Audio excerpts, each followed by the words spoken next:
好，欢迎再次来到金豆荚啊。那我呢，在这里呢，展示一下今天早晨啊，我们今天早晨刚刚做的一个就是进一步的就是关于怎么样的去实际的在我这个后院去建造的这个层面啊，那是讲到这个这个场地的预备啊。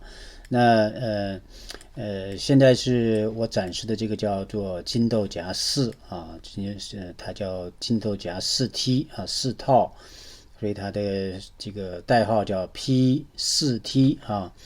那这个 P4T 呢，它我是准备这样哈，那我是准备呢往下埋这个2英尺啊，就是这部分啊，2英尺就是这部分，这个是地面嘛，这是它的就是这个楼梯往下走，所以要往下挖这个就是整个这个整个这个建筑要它这个地基实际上是在地下2英尺的地方所以有几个台阶下去，然后开门这样进去大概是这样一个情况。我们这次呢采取了一种什么方式呢？就是要去把这个地热利用起来，而且是被动的地热所谓的被动地热就是完全它是被动性的那就是说它是由地下呢是有地下水这个地下水呢，我们的做法就是就是在挖的时候呢，把它实际上是挖6英尺6英尺，那这样的话呢，就会有4英尺的一个空间可以储存水那么怎么做呢？就是把它挖成大概这样一个形状这样一个形状挖6英尺深但是呢，其中这部分呢，在4英尺，就是4英尺，就从最深处到这儿4英尺的地方呢，是用那个那种的池塘的那种你知道有的时候是就是因为你怕水跑掉嘛，你要用叫的 pond liner 就是等于一种不透水的一种东西，全部把它包裹上，形成这样一个空间然后整好了以后，就往上填这个 gravel 填石头，然后一直填到这里，填到这个位置也就是贴到这个楼梯落脚的地方，也就是它真正的这种建筑它的那个地面层那填到这个以后呢，就是它就是也就停在这儿了就是说那种东西那种防水的东西就也停在这儿这样的什么好处呢？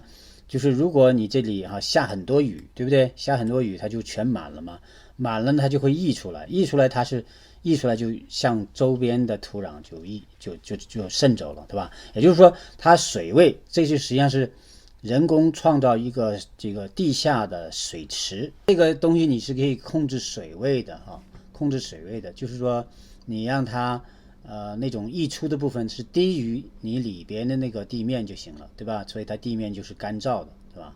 所以就是大概是在这样一个位置总之这是实际操作的时候要做的。那我就先讲一个原理为什么要这样做所以这样的话呢，水再多就不行了，它就可以溢出去，对吧？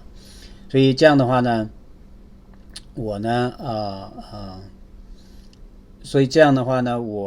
里边的那个蓄水池我讲这个还是跟蓄水池有关，因为它这是把两种东西结合在一起把这个地热和这个太阳能太阳热结合在一起所以它是这么一种理念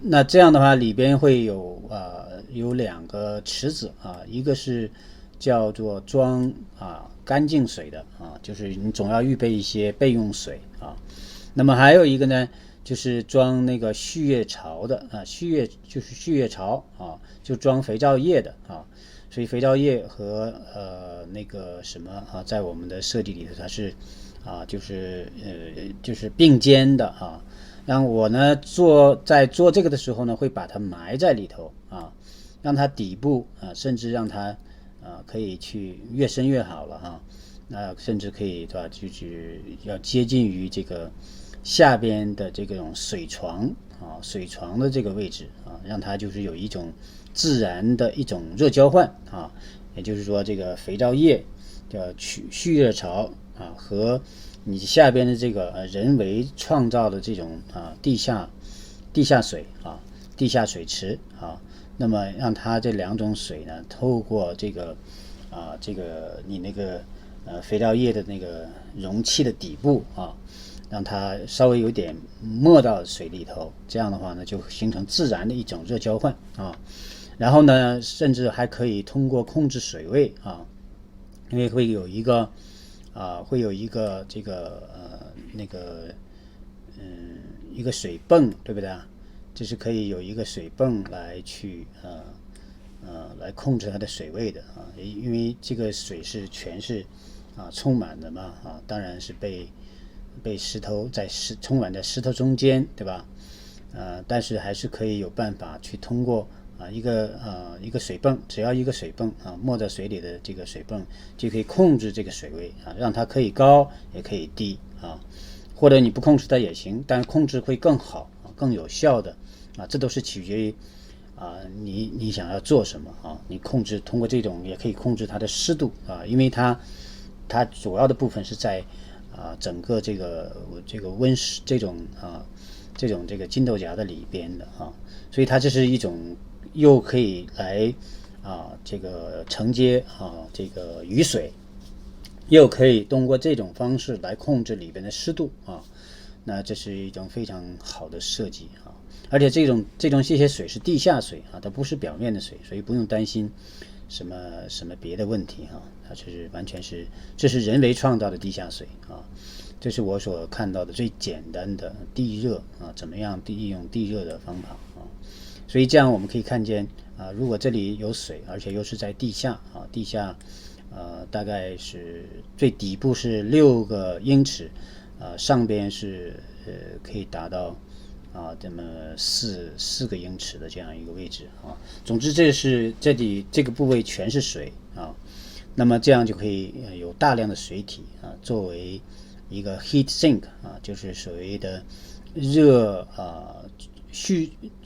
能够让热量可以储存在那里的就是比较冷源所以太阳是热源，那么这个地下水就成为真正的冷源了或者说最冷的一个地方当然在冬天它又可以是最热的地方，因为冬天外面可能是零下20度，但它这里的地方它就是零上10度，注意所以这样的话就是属于真正的一种地热了。这我是看见的是一种最简单的方法来做地热说穿了就是开始稍微麻烦一点，但是它也是很简单，虽然麻烦但是相对很简单，对吧？它就是你挖了一个坑，然后放上一个叫不透水的这个帆布这样的话，然后你再往上添这个 gravel 就是碎石就可以了就是这么样一种东西就可以了那当然你还有一种当然还有要添一些沙子上边的部分可能要添一些沙子在这个至少是在地基这个地方不能添沙子，这要全是呢，但是这个上边可以添一些沙子这样的话呢就保证你所有的地下水无论是从这里收集的水还是在其他地方流过的水，它都是经过沙子的过滤那么再进到下边去，所以它是很干净的所以这是就是这么样一种理念然后我跟大家解释一下所以在这个途中呢，唯一的要一个调整的就是因为我这里是东门所以是东，这是西所以这样走向呢，也就是太阳是在这边太阳在这边，所以呢要求实际上这个肥皂泡发生器呢，这个就是其中一个要在前面来，那个呢要在后面，也就是要转这样要转90度目的是什么呢？因为它这个地方才是进气口，这2个是出口所以应该是让出口呢面向，就是肥皂泡一出来应该是朝向南面这样的话，因为南面最先充满嘛，充满了南边才会充满其他的，所以这里是我就稍微解释一下啊，但都是细节了哈，这个都是不那么重要，但是让你知道，这个有人可能就会看出来，哎，你这个肥料泡防燃器摆的不对哈，呀，好，那就是这样啊，那在这之后呢，我会把那个今天啊我们这个设计的过程中的那个理查德的一些解释啊，为什么要这样做啊，一些细节的部分要会放到后边啊，这样的话就大家就清楚啊，这个我们这次是我自己的这个，这是我们家后院的那个要怎么做啊？那实际我们批量生产的呢，就是跟它相似啊，但是呢会又有所不同啊，会有所不同。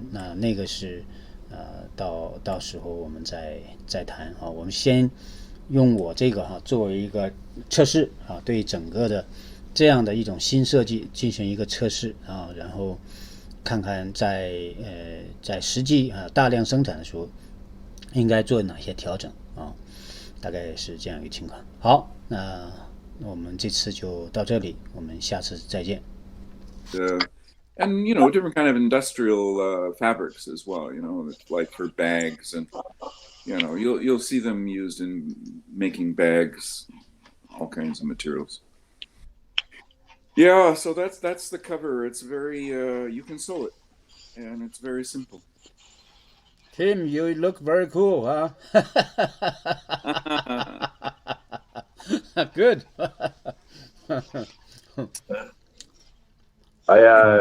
And yeah, I also play drums in a rock band. So. That's fantastic. I see. Wow. I love the culture. Yeah, you need you need metal music, huh? Metal music. Yeah, good. So so the whole cover is in prefabricated in one system. It pulls down over that frame like a toque, right? Like a cap. Yeah. And the outer surface cover layer sits on the framing, right? And the other interior fall inward, right? So it's all one assembly when it comes, right? So it's really easy to install. Yeah. And it's kind of like pie shapes, right? If you had a round pie, you cut it like a deep pie, right? So picture the inner crust, the inner crust is like the inner sheet, right? And so those segments, we call them quad panel. They fall inwardly, right? They just fall inwardly, and then, like Aubrey was saying, along the edges of the inner skin, there's a rope edge, and those when they tie together, they tension up and make a really like a drum tight surfaces, right? So the whole cover system is not like a regular tent where, if you touch a regular tent, it'll vibrate, right? You can push it, the material moves in the wind and so on. But with our system, once you install it, it's tensioned everywhere, and it's like drum tight, it doesn't move. And because we have air, like we're creating some pressure differences when we blow the bubbles, there'd be some areas go into a bit of suction, right? Other areas get a little bit of pressure, and it would behave strangely, if it wasn't like really nicely made, it just so yes, you get a strength, you get a durability because you don't get any fatigue. Ordinarily there's a lot of fabric is moving in that over years, it makes fatigue, and material will start to crack and lose deteriorate. So although our material is transparent, it does have UV stabilizer, and those inner tapes that they put a film coating, a low density coating on both sides, but the interior woven ribbon, those are high density polyethylene, so they're really strong. They're stretched, so there's no film. If you cover this with a film, right, transparent film, it'll stretch over time, right? The film is really stretchy. You ever try to break a plastic bag or something, and it starts to stretch, right? It gets really strong. So what they're doing is they make the polyethylene film in high density film, and then they stretch it. They slit it into ribbons, and then they pull it into tapes, and then they weave those. So it's quite a technology, and it's only like about 20 years since they've been doing this. Oh, wow. Yeah. Oh, any tarp. You probably have a tarp. Say you have an old tarp around the house. It's likely to be this material. Just tear it and take a good look at the ribbons inside. You'll see what's in there. It's really quite, fascinating. And by the way, Canadian technology. Yeah, it is. Something to be proud of. Yeah. I mean, the company is owned by DuPont, but they developed this in Georgian Bay is the biggest manufacturer, in Ontario, and then another company, as I say, in Montreal, also got into the same technology. Their plant is in Nova Scotia, in Truro, Nova Scotia. These are enormous plants, They're basically like textile, but they're working with film and tape, so it's kind of interesting. Anyway, give me a second here. Right? Give me 2 seconds. Yeah. Okay. Yeah. Yang is here. Oh, good. Good morning. Yeah. So maybe you open the file, right? Or briefly show. You open your camera so Tim can see you. Well, maybe he see all this. Yeah. You just this is the first time, right? Yeah. This is Yang, our in-house designers. Okay. Hey, Yang. Hello. Yeah, that's Tim. So you are in the backyard, right? No, I'm actually at my shop, and I see. I have another meeting at 8 o'clock. Yeah. Oh, yeah. Okay. McKernan. Yeah. Oh, okay. Uh-oh. Yeah, make sure you have enough battery, huh? Just give me 2 seconds, my neighbor's here.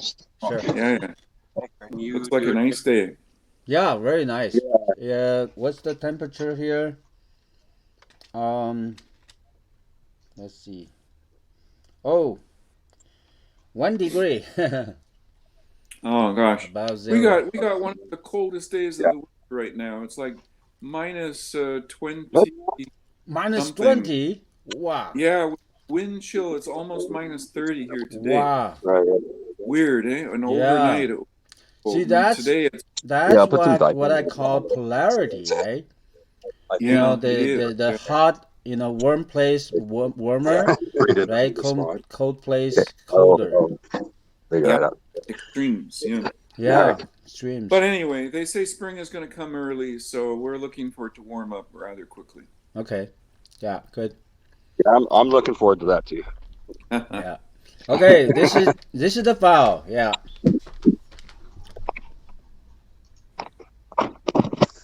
Yeah, this is a file we're gonna work on.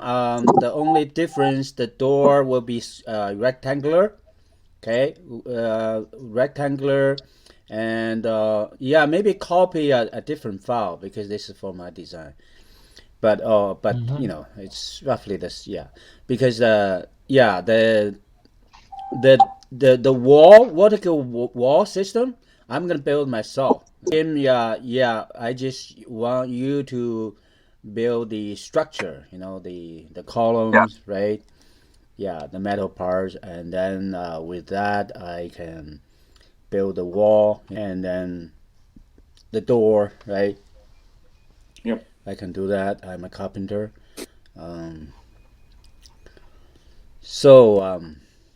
How do we look at can we look at the inside, Yang? Yeah. Yeah, without the wall, without the door, without even the cover, right? Maybe even the 2D file is good to This work is from. 2D file. Okay. Yeah. Okay. Because it's so well presented, all the components. Oh yeah, maybe we just go Everything. over the 2D file. Yeah, I mean, right?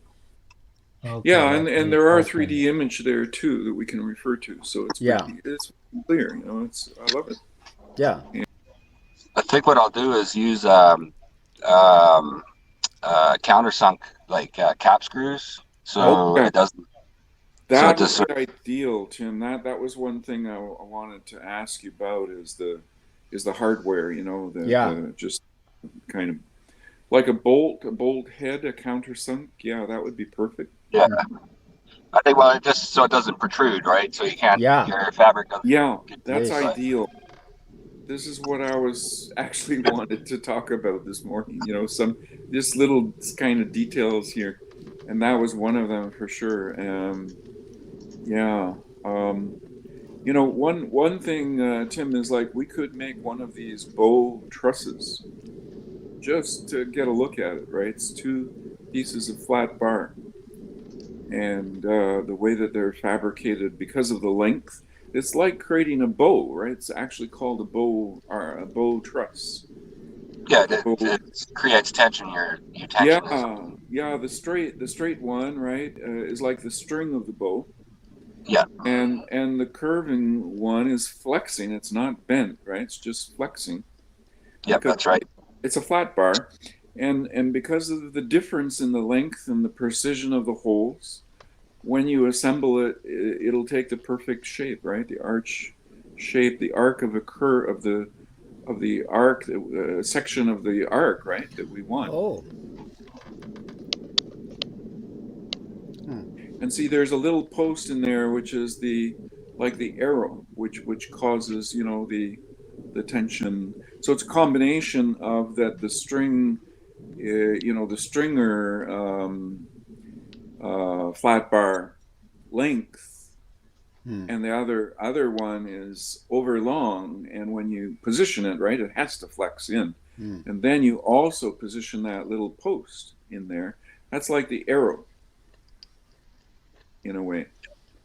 So, but anyway, it is an innovation, and it's very simple to build, right? It's just 2 pieces of flat bar. Yes, right. And there's a huge amount of strength in that. Well, that's what I'd like to check, Now, also in its application, right, the forces on this arc is only the wind force. The snow is going to slide off, because of the shape. And all that, we really will even melt the snow if the snow is a little sticky. We can put some use warm bubbles to melt it. Yeah, a little thermal energy into the cavity base, right? Which is easy for us to do. And that'll slide the snow off. So really, the only forces are the wind force on the skin, right? Which is totally uniform, right? It's no point loads at all. So when you put that kind of pressure on a kind of eggshell shape, right? Really resistant. What's that sound? So with the shelving, were you so we just make a standard shelf, and then you have pots or whatever that you sit on them, or? Yeah. The shelf, I plan to have only 2 layers, instead of 3, because I just want to make it simple, right? Just I want to have some room, right? So I have my computer, some equipment there, do the testing, Sure. right? Sure. I like the idea. Don't go overboard yet. Yeah, I don't want to make it cloudy, and then how do you present it, right? And then you'll have a good amount of space over the tanks to look after the fish. Yes, that's right. Yeah. To reach everything, and that's right. I like to have more room between the first shelf, right? First shelving, some separation from the tank, and then because then having 2 layers, right? We have lots of room, right? Maybe move up that one stay at the top at the same level, right? Because that's where the top flat bar is, right? Flat beam. That's Right, and then I need just one more, just in between, right? Okay. Yeah. Below, that'll be best for me. For that truss, the diagonal, thing could be, well, reduced or just one just, diagonal is yeah, just one diagonal, yeah. Yeah, because it's like an X bracing, and, right. and you've got all at the four corners. You've got diagonal, so it's right. braced in every direction basically. Yeah. To the wind. Mm-hmm. It's kind of three-dimensionally braced. Yeah. Which is... So Tim, you have to know, right, what I want. Yeah. So was there any particular reason why you wanted to use like I-beam and channel, or would you consider using like a hollow aluminum tube? Yeah, a hollow aluminum tube. It's tube fastening is kind of fussy. Yeah. Tube fabricating even is kind of fussy. Because that's right. Tubing has problem of being in alignment. Right. It can be rolling or No, I was thinking square tube. Square tube. Oh yeah, a square tube is a real good option instead of a channel. Well, it's just easier to get. That's all. Okay. Easier. Okay. Well, I mean, yeah, if it's a square tube, then the the junction, right? How you join them, the junction, right? That would be different, design, Yeah, there would be differences, but we could use brackets, very simple. Yeah, that's right. Sure. Tim, just be creative, this is for my build, right? So this is not mass production, right? So once we get into mass production, then we can look at using different materials, because we may have a longer time to source them, right? That's right. Yeah, sure. Just use the easiest material you can get. Yeah, those are really good thoughts, Tim. So I'm gonna go to a couple suppliers today. Yeah. And I'll see what they have on the shelf. Maybe they have some other ideas, and then I'll get back to you this afternoon with if any ideas change. Mm-hmm. Okay. And then,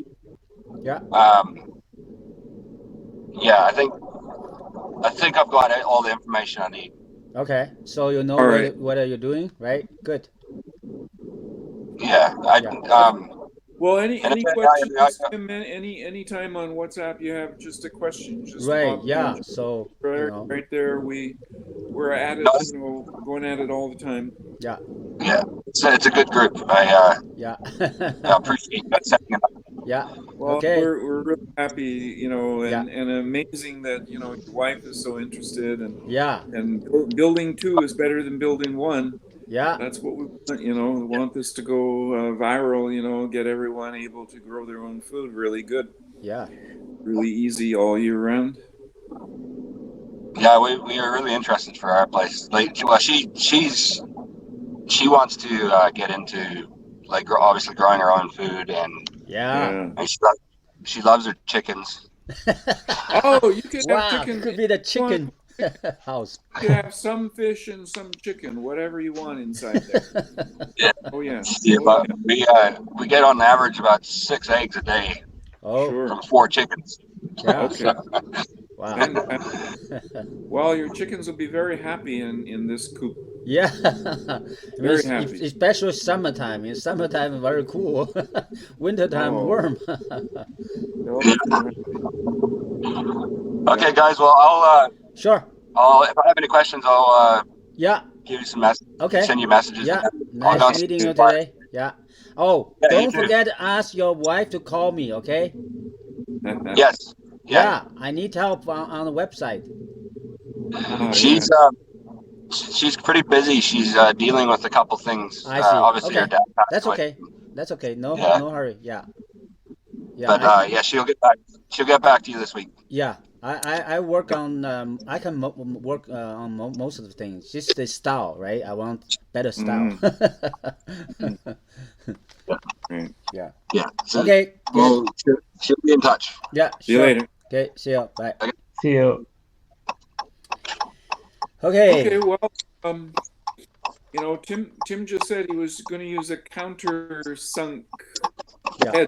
heads on the bolts. Yeah. It's a smart way to do it. Yeah. Well, Then, yeah. they're flush, right? Right. Yeah. I love it. So we can do that. Yeah. So the other thing I was thinking about looking at, is your footing design. Okay. And, in some ways, this is a discussion maybe it'd be good to have Anthony involved in, because he's going to do Right. construction, right? Some Yeah. of the construction aspect. So let's assume that Tim is right about, our first model, prototype model. Yeah. Can all be square tubing. Really, I think he's right. It's going to be easy to source it. And Young, it's not that much change. I know it's like, and we will still probably use this design for the mass production, Yeah. because in some of the details, it's a little easier with the channel, reduces maybe some of the attachment, issues and things, but you never know until you get into it, right? That's why I always was saying we're going to build it. We're going to have to reiterate, and get engineers and the manufacturers. So Tim is almost like he's our manufacturer already. He's already suggesting things, right? Well, we will expect that we want that. Yeah. Good manufacturers can contribute the best details. Yeah. So, but now we have to look at our construction. Yeah. Right? Because as soon as he's got this fabricated, we put it up, and that's construction details. And most important is, do we dig it into the ground? Yeah. That's right. Yeah. Oh, also in the drawing, we didn't show, the thickness of the wall, right? Oh, yeah. You see? Yeah, we didn't show because it depends So on how you actually, built it. Right. The inside Right. should be smaller. So now let's design the wall smaller. So what we do is just outside of the footing, Yeah. like about 6 inches or a foot even, Yeah. from the footing going outward towards the corner. Yeah. Or like we make a new square. Yeah. Yeah, that's expanded, right? We give it at least like a foot on all sides, bigger. Expand that square. Yeah, that's it. Yeah. Yeah. Okay. So that will be at the bottom of the 4-foot excavation. Right. That would be the new platform, right? The soil, the flat area that we want to create. Yeah. That. And now we create sloping sides, right? Because the excavation has to be, it can't be a straight wall. Yeah. So and that's an image of the excavation that we need. Yeah. And the slope goes all the way out to that, so like sloping out. Yeah, that's it. Yeah, like that. Okay. So, so we say, Anthony, this is what we're going to do. We're going to dig this out. Now, if he doesn't need 20 by 20, fine. Maybe he only needs 15 by 15. It's up to him, right? We're just giving him a guideline. But down below there in the ground, what we need there is we're going to need to excavate it like that, and then compress the excavated surface, right? Compress it. Because, you have to put a footing on a solid ground, right? You know what I mean? You have to compress it, tamp it. Yeah. After you excavate, right? Because you don't want just loose soil there. You want to pave it, right? And then what we could do is we could put some sand or gravel back, like a backfill. Mm-hmm. Maybe I'm doing too much, maybe just compressing the soil will be fine. And then very carefully, we put those base plates in their position. It's kind of it's like doing any footing work, right? You need to accurately position your your base plates, and we have holes right in the base plate. We can put pins to position them accurately, you know, with a laser or with string measuring, placing those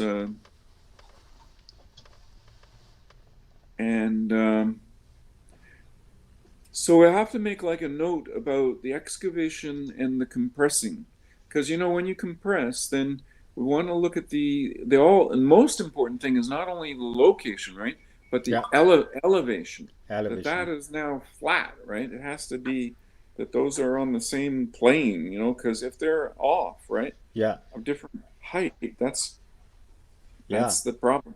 Yeah. So we could, Young, do you know what I'm talking about?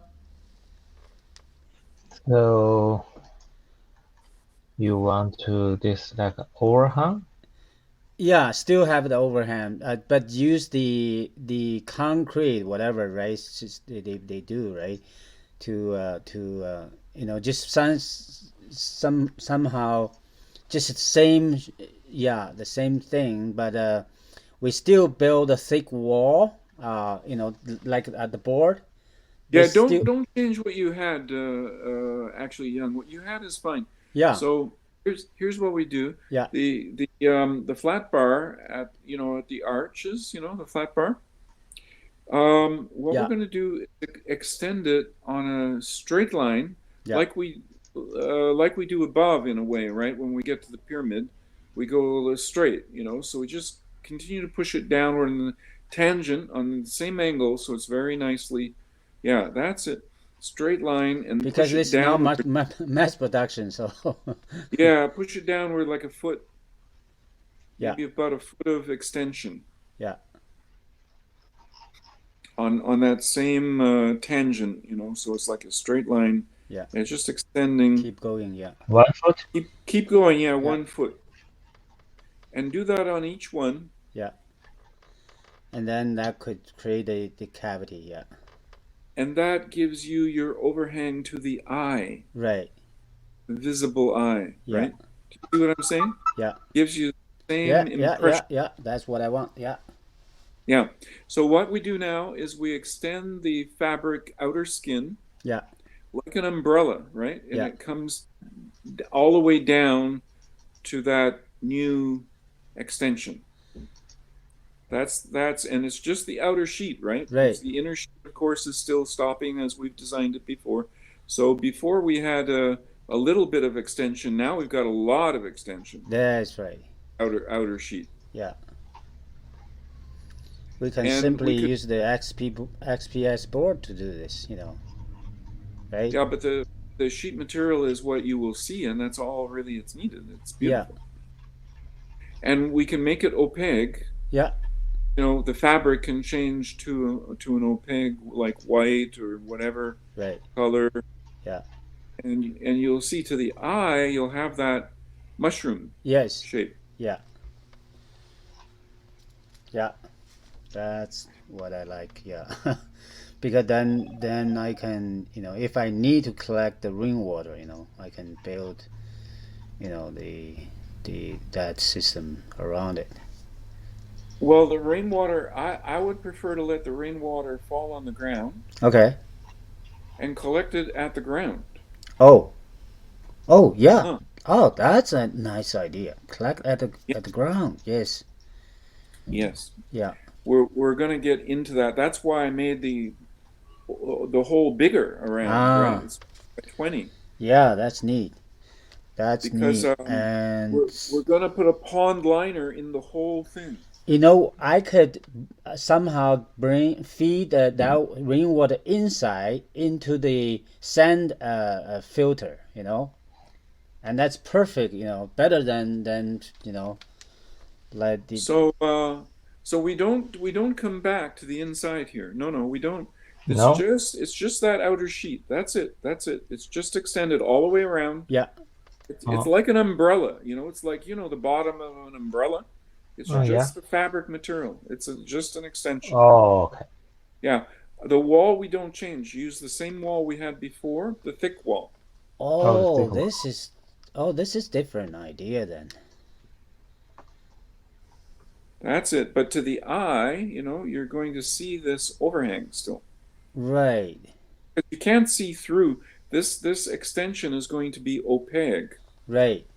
Right. So you can do an elevation view and you won't see. Oh, this is nice. Yeah, this is nice. And once I install the ring, there you go. Ring collection system, that's easier, right? The ring just fall into whatever, right? What do you call that? Trough? Yeah. Well, yeah. What I'm suggesting is that when we do that excavation, yeah, we put a pond liner down in it.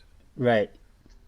So we have to go back and look at that excavation again. So let's look at it from the side. Yeah, that's it there. And yeah. Let's imagine that we do more excavation right under the building itself. So in other words, the slope that we have. Yeah. More room. We'll continue that slope underneath the building. Yeah, yeah. Even go more vertical. Like in other words, even like it's a pit in the middle, in underneath the whole building. We excavate more, create a pit like maybe 4 feet deep. So it's like a block underneath here. Yeah, like that. And it won't have straight walls, but let's ignore that for now. And so now into all of this excavation, we put a pond liner. You know what I mean? Yeah. It's like a fitted pond liner. Maybe, it can be folded a little bit. Maybe it's one big sheet, but anyway, it goes in. And then what we do is we can backfill with gravel into that pit. So we put gravel into that pit, the one underneath the building. I see what you're trying to do. Okay, you want to bring the water in from the bottom. And the water goes into that pit, right? Yeah. So it's like a water tank. It's a water tank underneath the building. Wow. Now, that's good. We'll need to put a sump in it. Yeah. With a sump pump, right? Yeah. Because we could flood our building. Because the water could continue to go in, and our building is in the pit. Yes. So it could flood. Yeah. But if we at the same time we can collect water below the building, which is a good thing. Yeah. You see?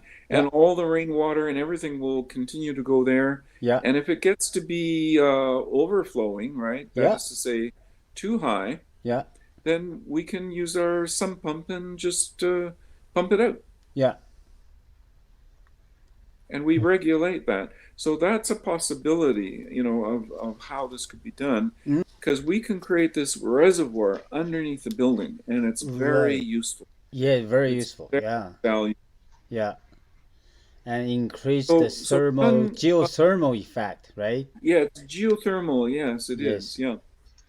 Wow, this is the easiest geothermal. Yeah, and we could make it a little bit bigger, like we're resizing there. Yeah. And we can make the first part less deep, the wedge part. It could be like 2 feet, so we could expand the size of our pool if we go upward, right? Yeah. Yeah, but also go upward, like less deep in the ground is what I'm saying. Yeah. That the footings are only 2 feet below grade, right? And at 2 feet below grade, our hole is bigger, wider still. Yeah, that's it. That's it.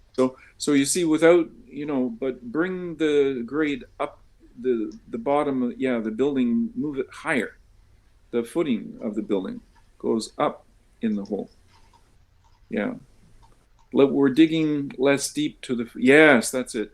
Move it up to the 2 foot deep elevation, 2 foot elevation in the hole. Now you see, you're not going to flood the building as you flood that. You see, you can bigger reservoir under the building. Yes. And you're not flooding the building as you do it, right? Yeah. And the building is not as deep in the ground, but it's still it's 2 feet deep, right? Right. So, and make that reservoir, expand it horizontally now. So you know what I mean, to the edge of the wedge. So that reservoir always have water. Yeah, the reservoir can be bigger, deeper. It's up to the design, right? It's it's one space, right? But won't we have the problem like the other, some mosquitoes, some No, it won't have any of those problems because the water is underground. It's below ground. Oh, right. It's below the dirt, right? Oh, I see your point. You simply allow the water to seep in, right? Not 2 separate tanks, okay? Merge all of that into just one. So you see now, Young, you've got like the. So this is kind of a man-made underwater system, right? Yes, it's a pool underneath the building. Right. Okay, good. So kind of so the water got filtered, right, through the soil or through the sand or gravel, and then into a basin. Yes, that's it. So and got collected there. Let's look at it from the side, Young. Elevation view, side view. Yeah, that's it. So you see now, it's one system. So you see the pond liner will come down the slope, right? Yeah. And it's merging with the with the square. I say, like, just keep the outside surfaces, not in inner surface, just the outside surfaces. Okay. The building is now sitting on the backfill of the gravel. Yeah. Okay, so take away the inner cube that you have that the building's sitting on. Let it sit in the air, okay? Don't put it on. Lower that, or just lower that. Only keep the outer surfaces of that cube. There, right? Push it all the way down, Keep pushing it down. Oh yeah. I only want the outside. Yeah, just the outside surfaces, right? Yeah. There's no top to that. That's right. Yeah, there. All right. I see. This is a big container. And what we're doing is we're backfilling with gravel into this. Yes. Right? First we put the pond liner. Yeah. Then we backfill it with gravel. Yeah. And we compress the gravel, and that's where we put our footing. Right. So draw in like a gravel backfill so that the building's not sitting in the air, right? Yeah, that's right. Because what it's sitting on is we dig first and then we fill back in with gravel. Yeah. We put the pond liner. Yeah. And then we fill it back with gravel. Right. Okay, that's neat. Oh, this is the best geothermal. So we should have one drawing where we first do the excavation. Right. And then another drawing we put in the pond liner. And then another drawing we backfill to the elevation of where we want the building. Right. And that's filling with gravel. Right. Yes. So you see the hole filled up with gravel. Yeah. So let's show some fill underneath the building. Yeah. Use some gravel. I don't know how you can do that, but let's say you fill up the hole. Yeah. With a material, which kind of representing like gravel. Yeah. Up to there. I don't know if you have some. Yeah. Yeah, up there. That's it. Yeah. And so yes, we've now filled in all of that part of the excavation. We still see the pond liner going up to the grade level. And now we're working inside the hole the same way, but now the hole is not so deep. Oh, beautiful. Oh, right. Wow. That's it. Yes. And how about you create a ground as well, so that we can see where the ground is, and make like a color like red for the liner, for the pond liner. Ground. I cannot make color to the line. Okay. You want to see like here to? Yeah. Okay, maybe this is not important, Yeah, but this is, as long as we know roughly what we're doing. Yeah. Yeah. And yes, there will be pipes in there. There will be like drainage pipe.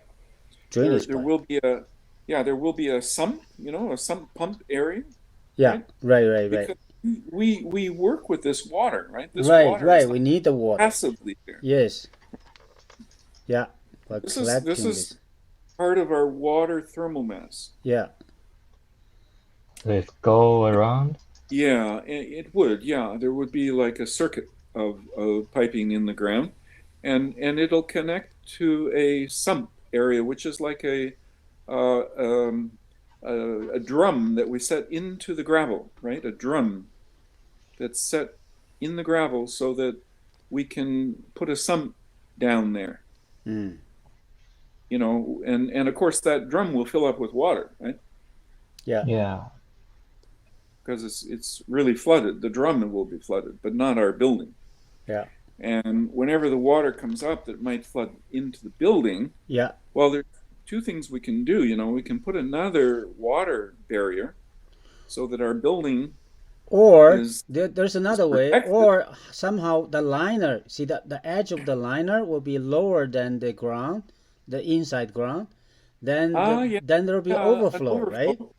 An overflow. Yeah, yes, that's overflow, true. Then it's outside. Yeah, so you always have dry ground inside. Yeah. Right? Right. Yeah. Yeah. And the kind of the scoop, right, of the pond liner will collect all the rainwater that's falling in that area. Yeah. But the overflow will let it go out if it gets too high. That's right. So the inside always stay dry. Okay. But there's some moisture, right? Because you have wet, But let's see the grade level, because right now, kind of hard for people to understand what we're really looking at. Yeah. So what we need to do, we need to extend that plane. That's right. That's great. And show sort of that we've excavated, so you have some kind of great ground, right. Subsoil, right? Mm-hmm. Yeah, underneath the whole thing, and so we see that there's the subsoil, there's the excavation, the pond liner, the backfill. Then people just look at it and say, oh yeah, okay, I understand what you're doing.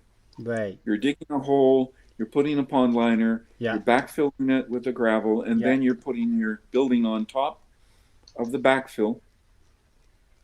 And then at the end, you continue to backfill with the gravel. Yeah. Right? Yeah. Up to the height. That's right. The height of the grade. Mm-hmm. So that now the building is anchored to the ground as well, right? When you backfill around it. Yeah. It won't tip over or anything. No, right? Because it's very. It's like It's plugged into the ground. Plug into. Buried into. Buried. Yeah. So the door is over. And then of course we need the stairway over here. Maybe sand. Use some sand or something. Going down.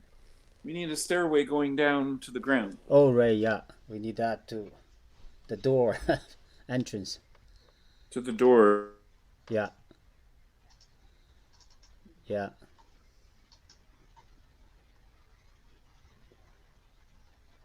We need something. Where's the door? Oh, there. It's over there. Yeah, make it square, easy to build. But that's okay. This is, when we actually build it, we just use a squares thing. Yeah, this is fine. Yeah, don't change this. Yeah. And then the steps. Ooh, boy, this is neat. We have this underground water. This is better than. And that's kind of a filtered water, in a sense.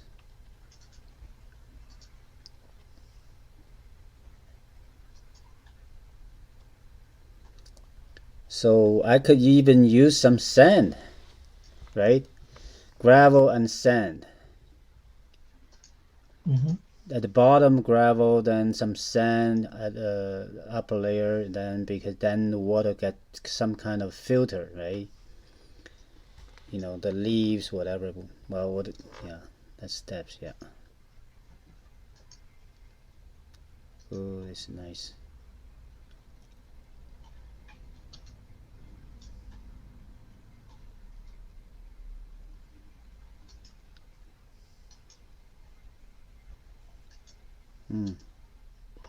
Neat. Neat. Wow, this is. We collect the rainwater. This is the nicest way, easiest way to collect rainwater. Richard, I think this is the easiest way to collect rainwater. I have never seen this something simpler than this. And you can choose to make it kind of a bigger collection area. Yeah. Just by making a bigger funnel. And this is geothermal. It's geothermal. It's really because then good. Sure. All right. We can even bury the soap water, down. No. Well, so now you see, this water is going to be your heat sink because it's really. That's right. We need a heat sink. Ground. Yeah, the ground, is in close heat exchange, right? Oh yeah.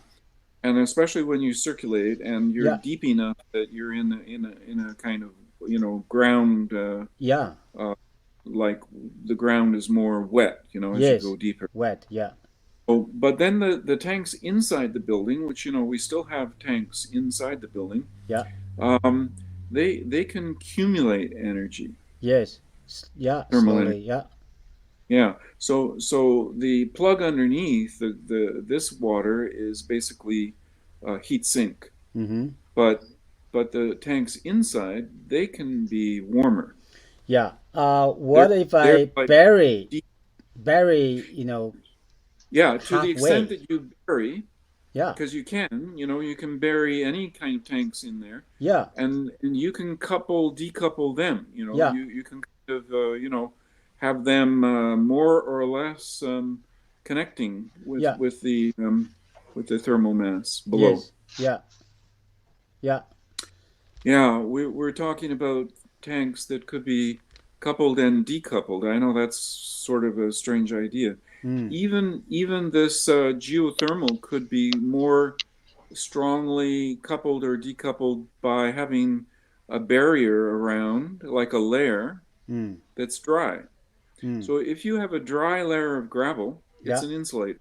Yeah. If you then flood that area, it becomes a conductive layer. Yeah, that's right. So you have a dry layer or a conductive layer. So you can couple or decouple. Right.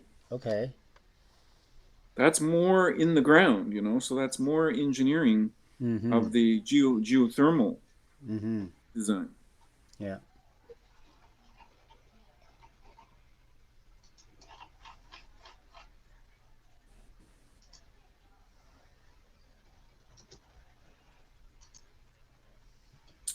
And the doorway is probably to the north. But, it depends on your site, though, Aubrey. What do you think? On my side, prefer north. Well, how would that work? Because it doesn't have to be. It could be east-west. It's probably not south, though. Not south. No, it's east. Okay. So east is good. Yeah, east. Oh, east is a good place. Yeah. Yeah. That's good feng shui. Yeah. Because then I can see from my window, right? See that door. Yeah. Yep. In case someone or some. Good. Yeah. Okay, that's really good.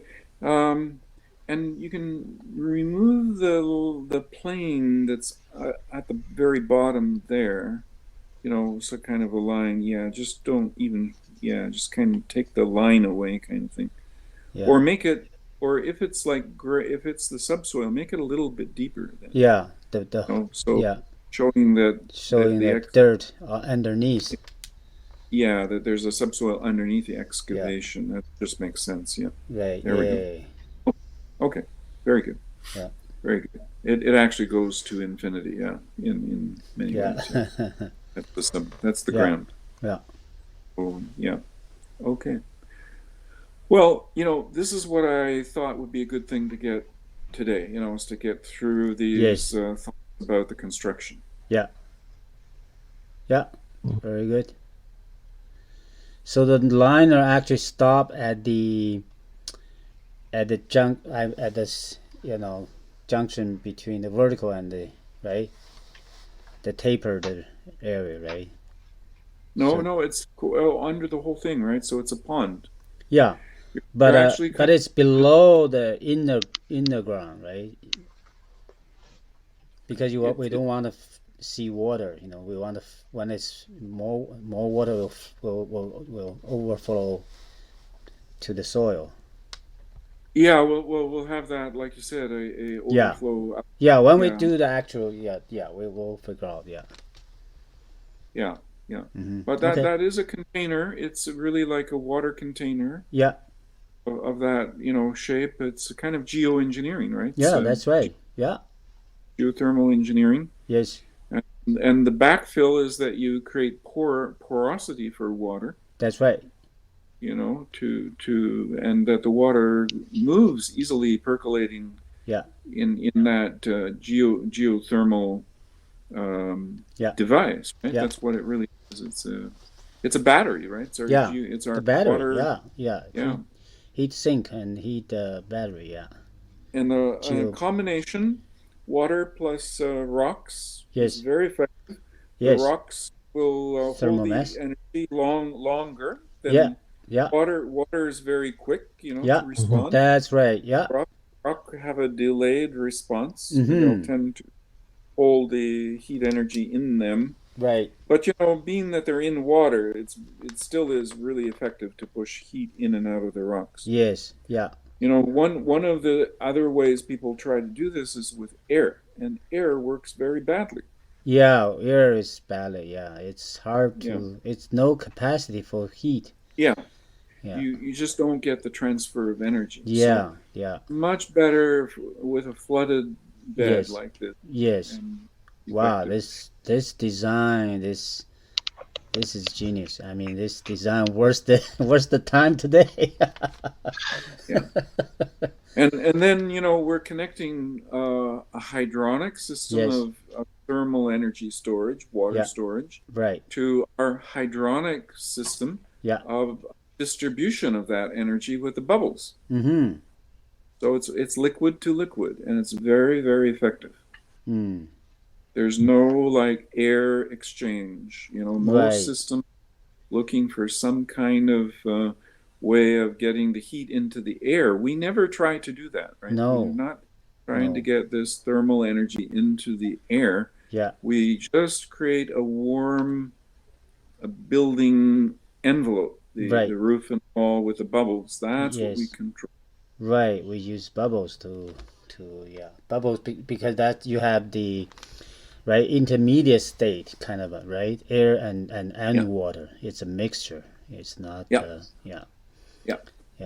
Good. And wow. The internal atmosphere, the internal temperature is going to be holding where we, would like to see it because all the surface temperatures are being controlled. Right. This is neat. I like this.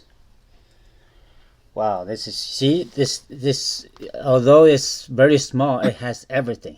Geothermal. Yeah. This is exactly what I'm looking for, Yeah. Right? Yeah. It's absolutely greenhouse. Yeah, it's a wow, this experiment. is, yeah. I sort of stopped contacting you because I thought geothermal works better. I focused on the geothermal, but I forgot about the other side. Yeah, you have this geothermal already. Yeah, but this way we expand the capacity, right? Yeah, increase the capacity. Most of the projects I've done have this rock water bed underneath. Yeah. Oh, okay. The Fairfield, you notice in some of the videos there, you'll see the gravel bed. In fact, you see them with wheelbarrows, building. Oh, right. Building, yeah. bed. I wonder what they're doing, right? Yeah. That's it. Wow. That's what's going on. They're building the gravel bed. Ah. The one I did in Montreal had that, and they all have. You see, this is something people normally don't see because it's underground. Yeah. Yeah. Wonderful. Thank you. All right, so I guess we'll leave it there for this morning. Yeah. And we'll get the feedback from Tim. Yeah. And then these drawings, which are really the construction site preparation. Yeah. You can share with Anthony and get his feedback. Yeah. And then because you could start the site preparation. Yes. Yeah. When how long will Tim take to fabricate the structure? Might not be that long. Won't be long. I think he'll be faster than the ground preparation. Yeah, that's it. So we can start them at the same time even. Yeah. I mean, now it's relatively warm. I think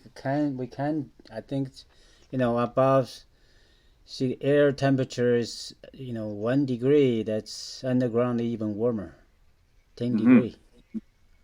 So we can do some digging. All right. So this way, then it's 4 feet, 2 feet plus 4 feet, right? Looks like. Yeah, 2 feet to the base of the building, and another 4 feet just for thermal mass. Yeah. Right. Yeah. Yeah. So 12 I need to order lots of gravel. Yeah, gravel and sand. Sand. Yeah. You can definitely have layers of sand as well. Yeah, I would prefer to have sand on the top layer. Yeah, for the top layer. Okay. Yeah. And if you put sand on top of gravel, yeah. you can also use like a geothermal sheet. One of those ones that let the water through. Okay. But it'll hold the sand from just gradually losing into the soil. Okay. Yeah. Yeah. Okay. Sure. Yeah. Okay, good. Okay, good. And probably don't put the sand in the backfill around the building, but not under the building. Yes. So in other words, building footing is standing on the gravel. Right. Yeah, for not sure. on a layer of sand, which can move. Yeah, that's right, for sure. Gradually. Yeah. Okay. Just top surface. Yeah. Around the building. Yeah. So from where we have right now the gravel, you could put sand, and then above that you can put more gravel, and at the top, you could have planting beds. Planting bed. Yeah, sure. You could have soil. On top. Yeah. North side, certainly I can use that to roll something. Yeah. Right. Yeah. Looks nicer. Yeah. Okay. Good. Young. All right. Yeah. Thank you. Young. Yeah. Appreciate it. Yeah, you can give me just this file, and then I can I already recording this. Yeah, I'm recording this. I'll probably just explain just roughly, then using the I like that view. Whoa, that's yeah. Wow. This is Solar Geo. See, I have that website, Solar Geo. Yeah, that's right. Oh. Wow. And put that gravel surfacing all the way around those areas, then it'll look beautiful. Yeah. Ooh. Showing. Finally, I had my dream come true. Yeah. There we go. This is much easier. Oh boy. The geocube thing, the more I study it, I find harder to do it. Because I have to bury pipes, going around and around, and the fan, right? But what if you never get the? Yeah, this is nice. This is passive. We call it passive geo. Passive geothermal. Yeah. Right? It's important, connecting the internal Yeah. system to the heatsink external. So we're connected to the sky for energy and to the ground for heatsink. Right. Yes. Right. Yeah. Yeah. And both of those connections should have, they can't be kind of like, our roof without the sun doesn't make any sense, No. So Totally. our liquid thermal without connecting to the ground, right? Yeah. That's a necessity as well. Yes. Yeah. Yes. All right, gentlemen, I will say goodbye. So one last question. Do I bury the ground the containers? I mean, soap liquid container or not? Halfway or no need? I would say that this is very experimental. That Yeah. we can. Yes, you can definitely do that. Yeah. Buried and is better than some- not buried. Give me more Yeah, room. to the extent that they're buried, they're more coupled to the ground temperature. Right. To the extent that they're not, they're on like inside the building. Yeah. Then you can run them kind of warmer. Yes. Because they won't lose. I can even let the bottom touching the top layer of the water. Even. That's right. Yeah. So and depending on where the water level is in this underground, if you bring it up, you'll create more connection to the tanks. Right. inside. Right. Yeah. I mean, even And deeper. if you let it go down, then Yeah. you're getting dry gravel. So Yes. this is what I'm saying is a layer of dry gravel is a completely different situation than wet. Right. Yeah. Yeah. So yeah, the bottom of the tank will be touching the wet gravel, right? But the Yep. top, Yep. is still dry, right? That way Yeah. you automatically have that exchange, heat exchange. Yeah, That's and a passive that's a heat sophisticated idea, right? Yeah. It's something that we were thinking about, that Yeah. we could have layers of gravel that are able to be. You can withdraw the water and make them dry, Yeah. Yeah. and then they become like a switch to Yes. connect or disconnect. Yes. Yeah. Yeah. Well, that's more like geothermal engineering. That's right. concepts. Yeah. So basically a sub tank, right? Yep. A sub tank to and there's Or like a tank inside a tank, Yeah. where you can put the intermediary. Oh right, yeah, a tank inside a tank, yes. And Yeah, then it can either you be can like a- easily know when to do that, right? Easy control. It's like a disconnect, like when Right. we're dealing with air as a conductor. Yeah. So you can use a vacuum to completely separate. Right. And in a way, air is such an insulator compared to water. Yeah. That if you have a dry airspace. Yeah. Compared to a wet flooded airspace, it's like a switch to decouple, couple or decouple thermally. Good.